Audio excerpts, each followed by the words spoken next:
Përshëndetje të dashur miq, jemi në emisionin Shnoshe Mirë. Sot do të jap disa këshilla për të gjitha femrat rreth fazës së menopauzës. Të gjitha femrat, përsa të ndiejnë termin menopauzë, trishtohen.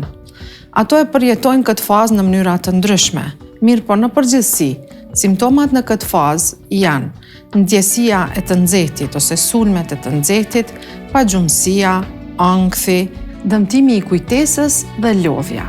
Mirë po pasojat afatgjate të kësaj faze mundën me qenë osteoporoza dhe dëmtimet e zemrës. Në mënyrë tipike, të gjitha femrat, vezoret në fillimin e viteve të 50 fillojnë që të mos prodhojnë apo të prodhojnë shumë më pak estrogen dhe progesteron dhe në këtë mënyrë fillon cikli menstrual të rrallohet edhe të mungojë.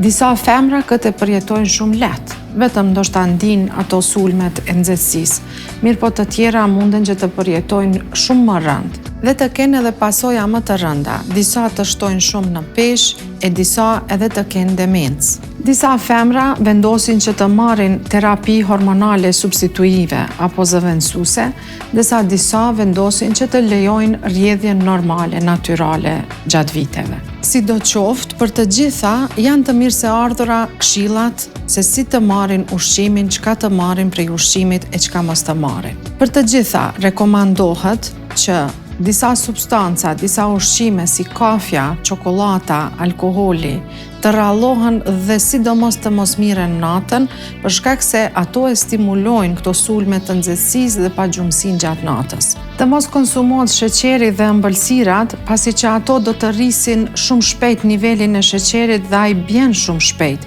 kështu që do të ndiheni menjëherë të uritura dhe vazhdoni që të merrni vazhdimisht ushqim. Ato mund të zëvendësohen me fruta të freskëta edhe me ushqime prej grupit të arrave. Sasia e kalorive gjatë ditës të zvoglohet për shkak se nevoja për kalori tani është më e ulët. Ndërsa nëse në fazën e menopauzës hyni me kilogram të tepërta, menjëherë ndërmirni masa që me dietë adekuate mjekësore t'i eliminoni ato, për shkak se në këtë fazë ju rrezikojnë tepër. Kujdes të veçantë duhet t'i jepni marrjes së aminoacideve dhe proteinave me ushqim shtazor si mishi, produktet e qumshit, por edhe bishtajoret, që të siguroni sasi të mjaftueshme të serotoninës, e cila thuhet se ndikon në disponimin e juaj dhe mirëqenien emocionale. Duhet që të siguroheni që jeni duke marrë me ushqim sasi të mjaftueshme të kalciumit, të vitaminës D dhe K për të ruajtur integritetin e kockave i cili është i rrezikuar nga kjo fazë. Këtë e bëni nëse merrni spaku 2 herë në ditë produktet e qumshtit, por edhe nëse merrni peshqit e sidomos sardinat me eshtra. Ushtrimet dhe aktiviteti fizik i rregullt ju ndihmojnë shumë që të ruani integritetin e eshtrave. Ekzistojnë edhe disa ushqime të cilat përmbajnë fitoestrogene, substanca pra që kryejnë një rol të ngjajshëm me estrogenet në organizëm dhe ju ndihmojnë që të mbani nivelin e hormoneve në balancë. Këto ushqime janë soja, tofu, farat e luletjellit, farat e susamit, bishtajat, selino. Ju rekomandoj që çdo ditë të merrni së paku 2 litra ujë deri në 3 litra dhe të keni kujdes që në ushqimin e juaj të jenë mjaftueshëm të gjitha perimet dhe pemët e freskëta.